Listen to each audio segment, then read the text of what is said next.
Hey everybody, welcome back to Colton Classics. We're back on the 55 Belair. Alright, we got the rears are done and moved to the front. So nothing too exciting on the front. Pretty much the same system as the back. So I already got the right front tore down, getting ready to wire wheel it, but I just wanted to bring you guys in and show you on this 55. Unlike the rear, the wheel cylinders on the front of this car are held on by the this pin right here that the shoes ride on. So there's a fold over washer right here that folds over and locks the nut from backing off. So I've already used a drift and opened that back up. So I'm gonna get a socket. I already sprayed it with some PB Blaster, and hopefully we can get that thing to come free without too many problems. But you can see that the wheel cylinder wraps around and is held on by that center pin there that holds the brake shoes. So we're gonna see how this goes. Be right back.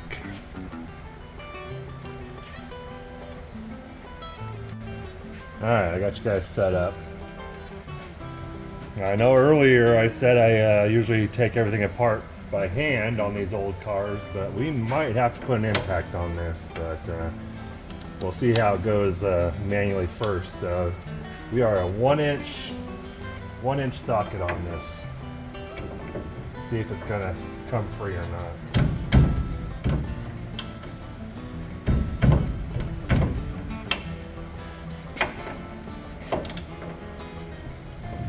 Oh, yeah, not too bad. I was a little worried. You guys been on there a day or two.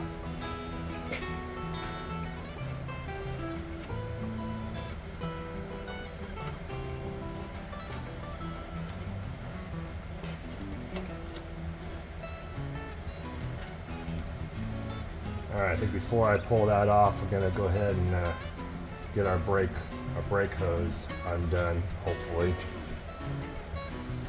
Alright, we're just going to take the hard line off up here. Just like the back, we're going to hope that it doesn't give us any fits. So, be right back. Alright, we got lucky on this one. No problems getting the line out.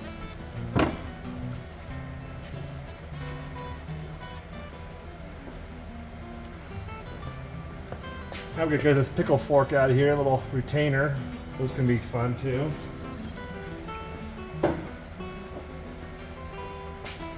See if we can get it to walk out of here.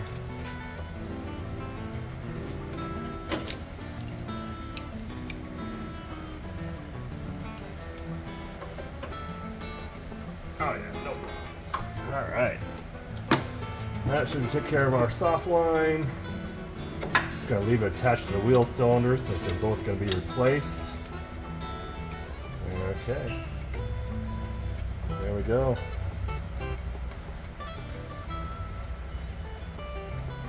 It was installed improperly. They had a barbershop pulled, but I don't know if you can see that or not. There's a big old crack on the end of it there, but see how it was barbershop pulled? So they had it curled.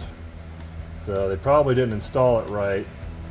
They probably had it up here on the hard line and tried to install it on a new wheel cylinder by turning it where you should put it on the wheel cylinder first and then set the hard line in it.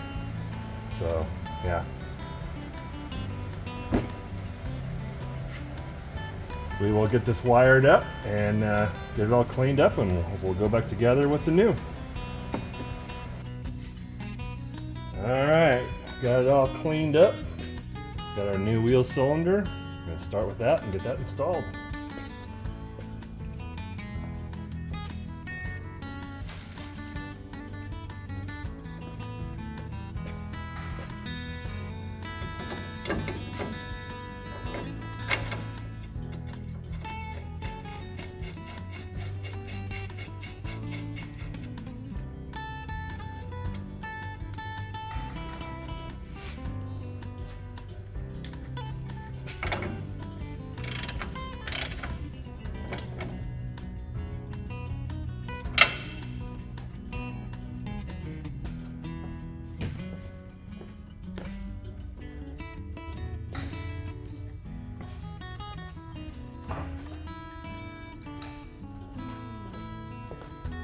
Alright, like I talked about before, we got this little washer here.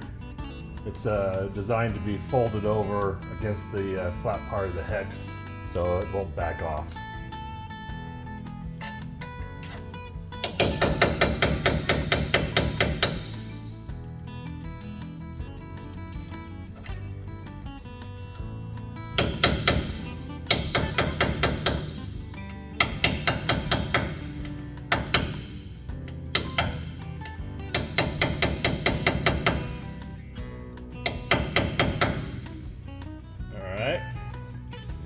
Get started on putting the rest of it together, get the soft hose installed. Alright, I got our new soft hose. We got a copper seal ring that goes on the hose where it goes into the wheel cylinder. So you install on the wheel cylinder first, then we don't have that same problem we had on the other side. Or excuse me, same problem we had on this side where they had barbershop pulled this thing.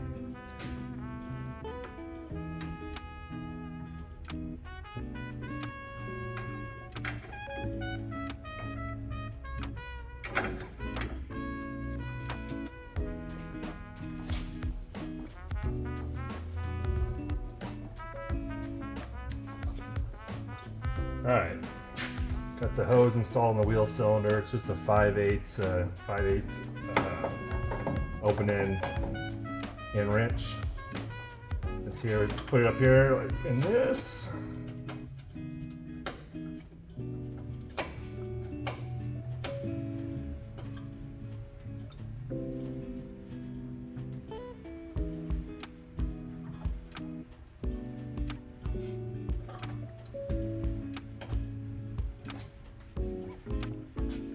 Find my alligator clip.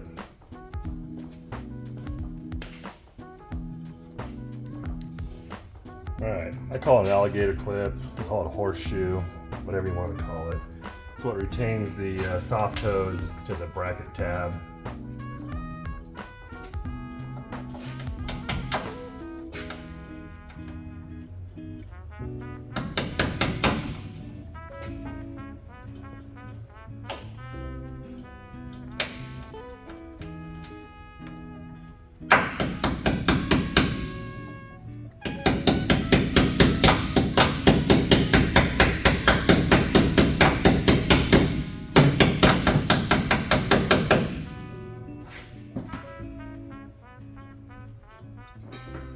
Then we can install our hard line back in.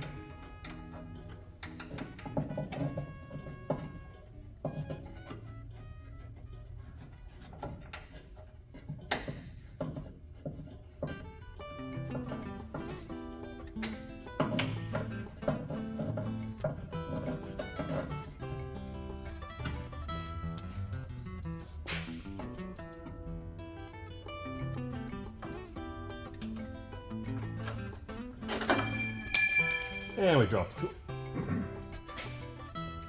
Wouldn't be fun if we didn't drop tools and snap our knuckles, right? The way this wrench is designed is it's got a slip joint right there, so you can kind of ratchet it, but not.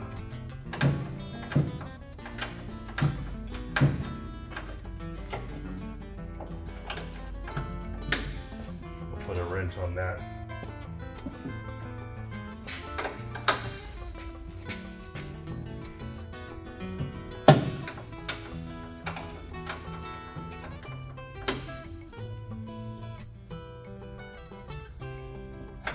Alright, soft hose and wheel cylinder is installed.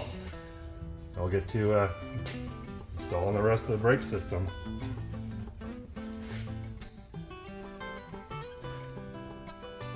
Alright, so just like the back, same thing. I mean, this is very similar to the back. The only thing you don't have to worry about, only thing I don't have to deal with the front is the e-brake cable.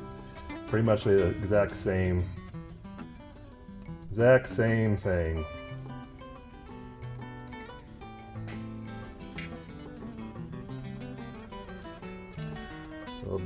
Just a little bit of anti-seize.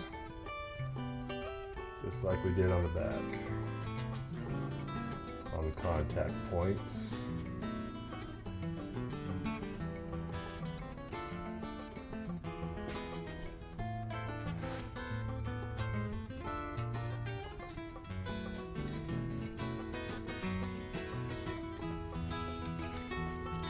Okay, if you remember in our last video, we were talking about the primary and secondary shoes.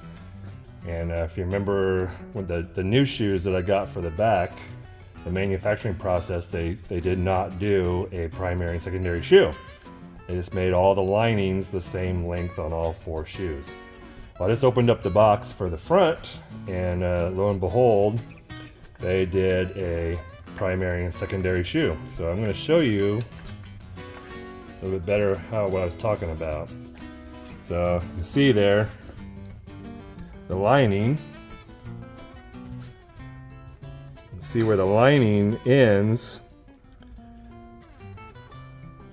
You see the difference in the length there. So the longer lining is our secondary, and the short lining is our primary. So they did it on the front, but didn't do the back ones. We can get these installed. So again, the secondary one goes in the back.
So we talked about these this brake pliers in the last video also.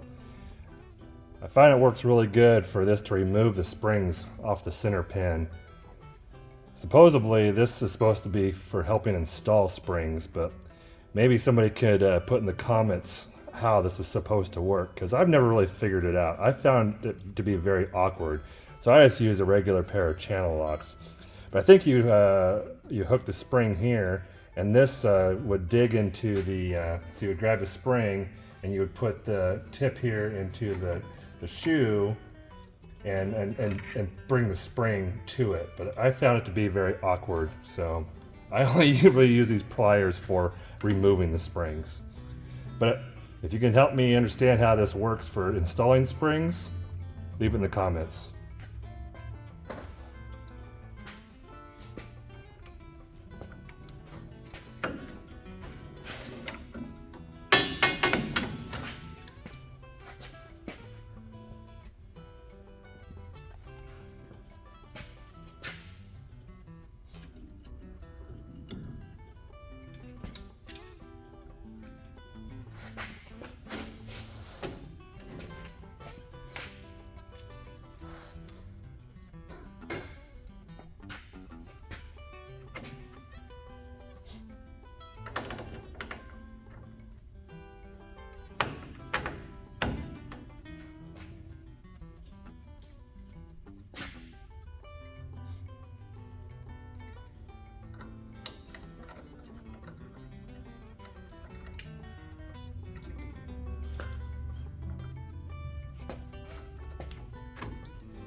All right, there we go, just like that.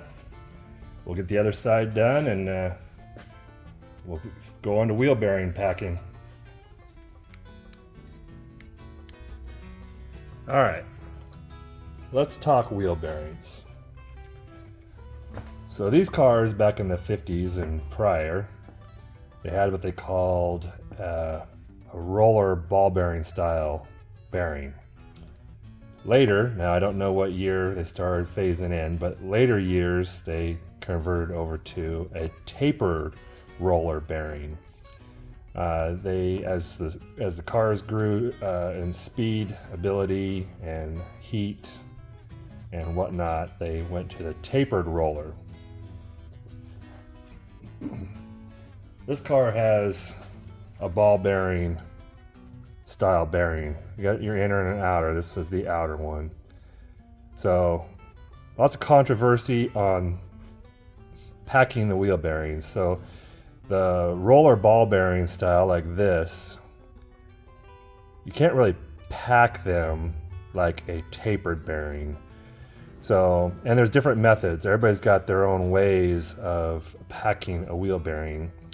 Again, like I mentioned in my last video, I was shown by my father and my grandfather and my instructor at my high school. But I did the slap method. So you get clean hands and you put a pile of grease, put a pile of wheel bearing grease in the palm of your hand, and you slap the wheel bearing.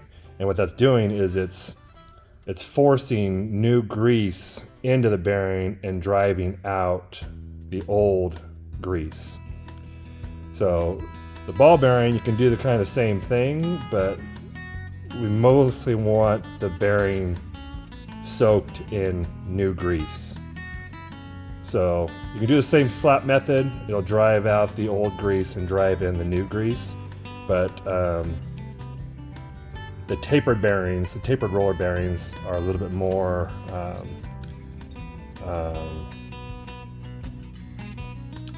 more important, I guess, or that's not the right word, but more grease packed in between the rollers. The tapered rollers, it's tapered, and they're long rollers, not ball bearings like this. So we'll get some fresh grease, and we're gonna go ahead and get these greased, and we'll get the hub back on. Alright, so what I like to do is take the bearing, paper towel or a grease rag, and just wipe off the majority of the old grease. Now, I've heard through the old timers and other people that it's best just to wipe it down with a paper towel or a rag and avoid using solvents or brake cleaners or any harsh chemicals to clean the bearing. Truth or false to that, I don't know, but they always said that you are removing the coating off the rollers, but I don't know. So I always just wipe it off with a towel or a rag, the majority of the old grease. Okay. Then I got clean gloves on.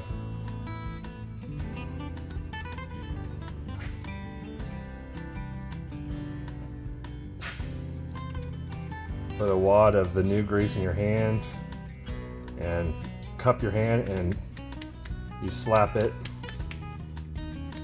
while you're rolling the bearing around. You can see it's driving out. It drives out the old grease.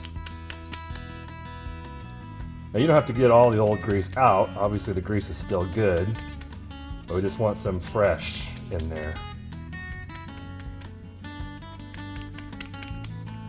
They make pumps, they make cones, make all kinds of different things to do this very same job. But this, again, this is how I was taught, and knock on wood, I've never lost a wheel bearing on a car with this method. And I've done this with trailer bearings, car bearings, you name it with a bearing. This is the same method I've done with all of them. Get it good and sloppy, and we can install that.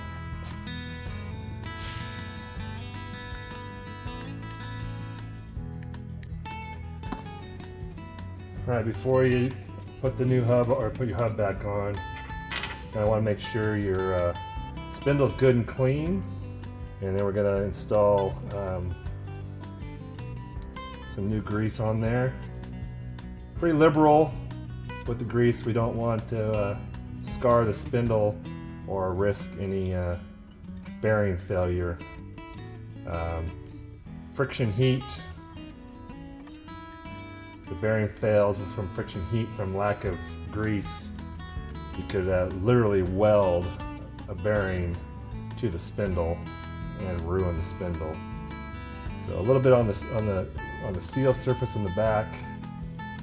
But like I said, liberal on the spindle. This one here's got a back bearing race collar. Put a little grease underneath it so it does not weld itself to the spindle either.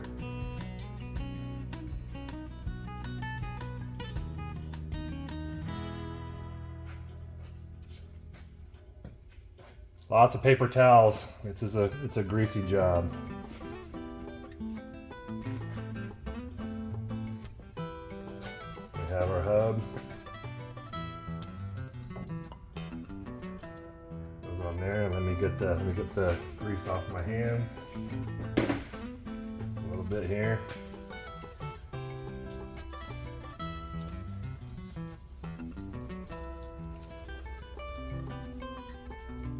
And we got that bearing that we repacked.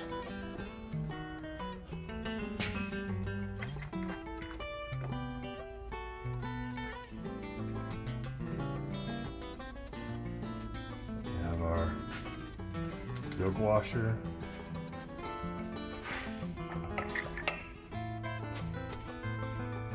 We have our castle nut.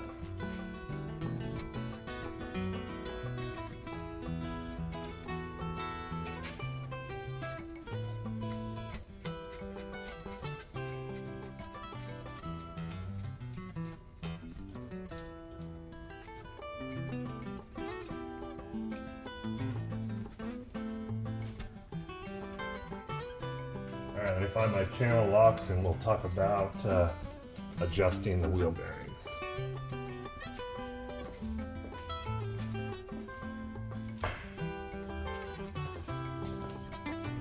Alright, another controversial topic, I'm sure, is everybody has their own theory about how to preload wheel bearings. And I think every shop manual says something different.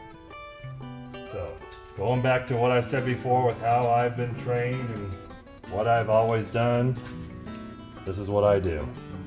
Take your channel locks.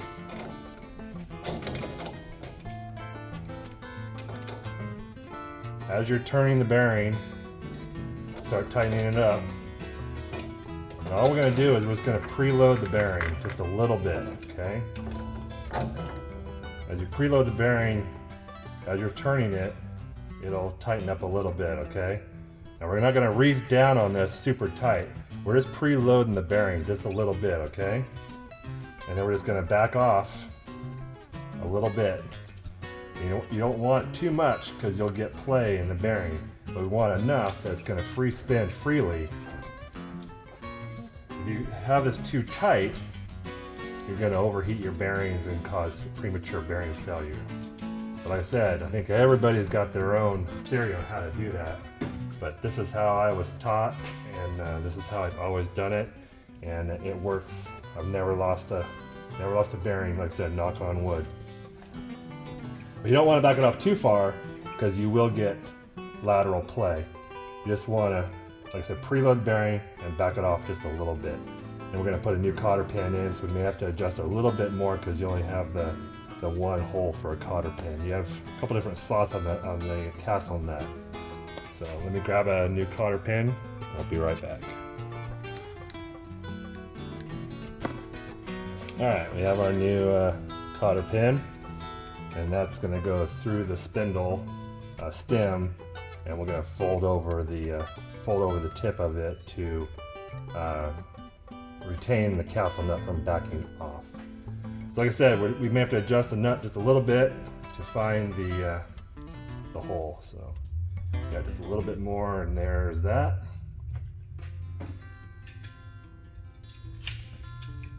And we're just going to fold over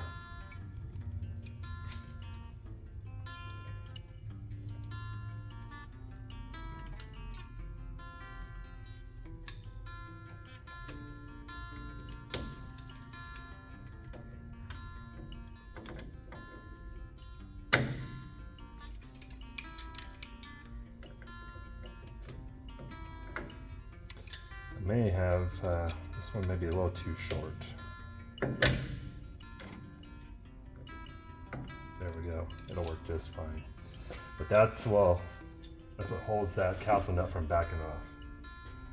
All right, now we just get our dust cap, and we can put that on, and let's put our drum back on.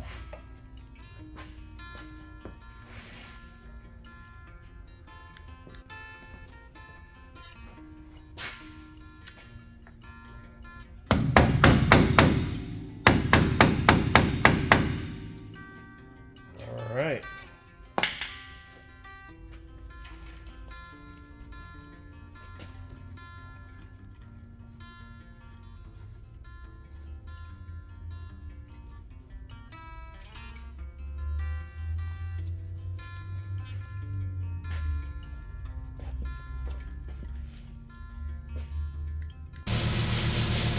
So you might be asking, drums. So again, we're going for functionality over appearance. But you might be asking, well, what about if the brakes looked that bad before? What's the inside of the drum look like? Well, you're right. The inside of the drum can get pretty surface rust and nasty. And if the wheel cylinders were leaking, you got gooey gum all over the inside of them. But just for simplicity, I use a Scotch-Brite pad. I have it on a air wheel, on a 90-degree air wheel, and I just poor man resurface it. So that's what I do. Worst case scenario, you have to replace them if you got grooves, cuts in there. You may have to have them turned if they're out of round. But we don't know, because this car hasn't been on the road for quite some time. So we're going to start this way, and we may have to have them turned or replaced. But we're going to start here first.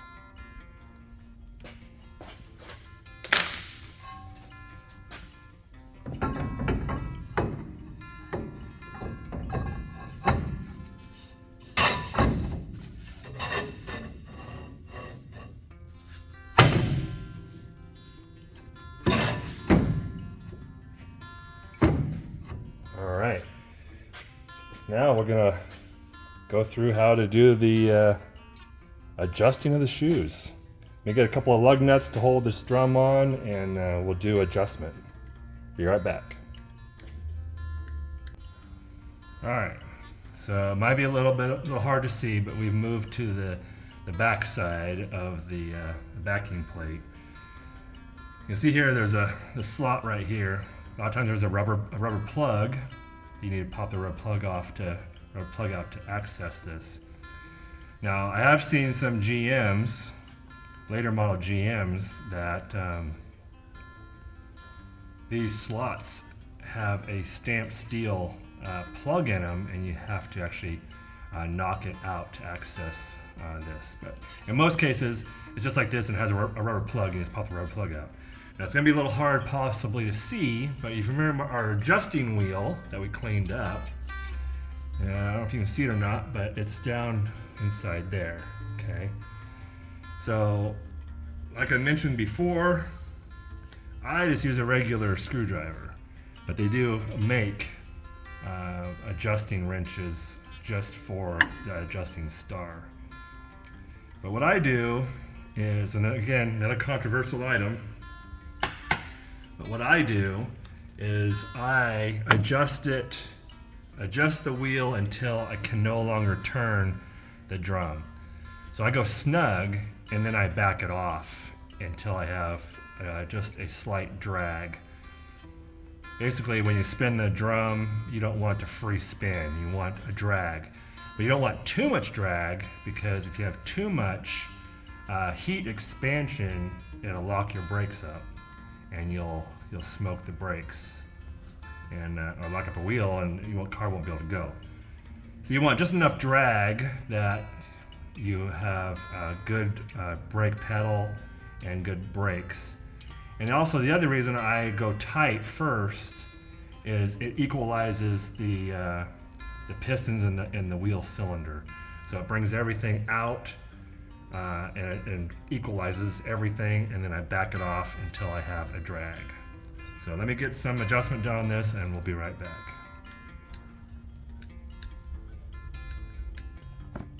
Alright, we just got some drag on it now.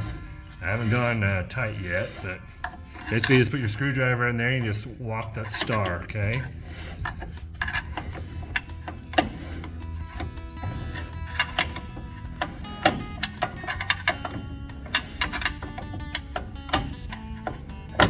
And barely turn the drum now.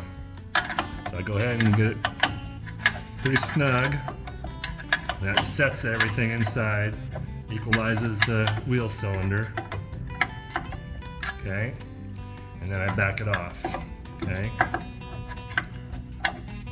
pretty soon your drum will start being able to spin again.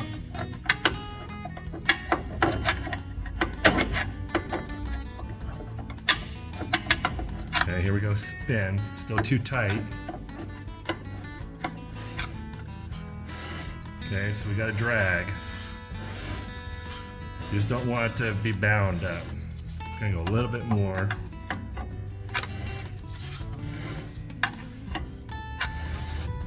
Right about there is where we want. Just a nice drag, okay? And we're gonna call that side good. Hopefully you guys are enjoying the video. If you are, hit that like button and subscribe. We'll be doing the Brake Master cylinder next.